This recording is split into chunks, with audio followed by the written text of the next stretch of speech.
Hello, I'm Herman Middleton, and welcome back to You Are Not a Machine. In our endeavor to understand where we are, how we got here, and what we can do about it, we will be well served by the reading of older books. C.S. Lewis once famously wrote, "It is a good rule, after reading a new book, never to allow yourself another new one till you have read an old one in between." Lewis, of course, was referring to very old books.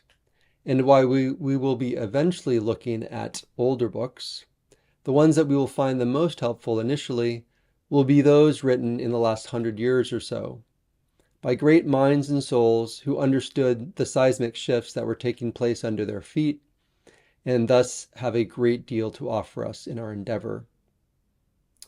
So we will be standing on the shoulders of giants such as Ivan Illich, Jane Jacobs, Neil Postman, Jacques Ellul, Marshall McLuhan, C.S. Lewis, Hannah Arendt, Wendell Berry, Christopher Alexander, as well as the others included in the How Did We Get Here reading list, which again, if you haven't already downloaded, please do so by clicking on the link under this video. There are certainly other thinkers on that list who aren't on that list as well. So who were these people and what do they have to teach us? In the coming weeks and months, I'm going to be introducing you to these thinkers and some of their seminal ideas. Eventually, we will take deep dives into their works to mine as much gold from them as we can. Today, we begin this journey by introducing the great academic and cultural critic, Neil Postman. Postman was born in 1931 in New York City, was a professor at New York University, and founded the Media Ecology program there at NYU. What is media ecology, you ask? It's a good question.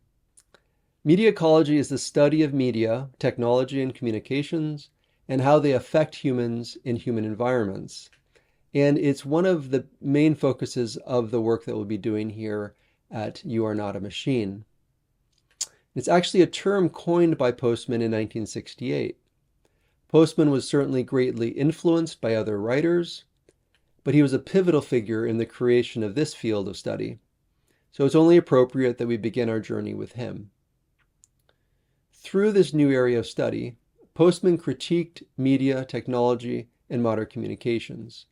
In perhaps his most famous book, where he offers this critique, is Amusing Ourselves to Death, in which he looked at how television transformed public discourse into entertainment, which in turn degraded the quality of information as well as of public discourse around important topics. While Postman died in 2003, his critique of television in this book is still highly relevant.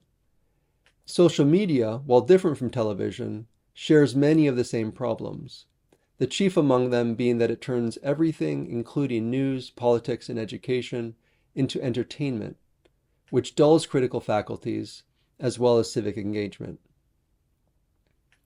At the heart of Postman's book is his contrast of two dystopian visions, one being George Orwell's 1984, and the other Aldous Huxley's Brave New World, both of which are well worth reading. If you had to read one or the other, I agree with Postman. I think Huxley's Brave New World is much more reflective of our reality in the modern West. And so we will be looking deeply at Postman's ideas in this book in future videos, and in particular in the next video. We'll begin that. Perhaps Postman's second most famous book, and probably my favorite, is Technopoly, The Surrender of Culture to Technology. In this book, Postman argues that we have moved from a tool-using culture to a technopoly, where technology is worshipped and considered a solution to all problems. It used to be that tools were something that humans used and then discarded or put aside. Now, as Henry David Thoreau famously said, we have become tools of our tools. We are being shaped by them in ways that we don't even understand. In Technopoly, Postman emphasizes the need to understand that technology has its own biases, and that in order to maintain a healthy, informed, and democratic society, we need to retain a certain skepticism towards new technologies. His skepticism towards the idea of technological progress led him to advocate for a balanced approach to technology that both recognizes its benefits as well as being vigilant about its drawbacks and unintended consequences. Postman was very interested in and concerned about education, which is a topic that we will certainly be discussing later on. And he encourages his readers to use critical thinking to examine how technology shapes our perceptions, interactions, and understanding of the world. His prophetic insights remain pertinent in the age of social media and digital communications, and in particular, his warnings about entertainment-saturated media and unchecked technological power are things that we definitely need to continue to be vigilant about. Again, in my next video, I will be looking more closely at a quote from Postman's book, Amusing Ourselves to Death. So if you haven't already, please subscribe, and again, sign up for the How Did We Get Here reading list at the link below this video, and I will see you soon.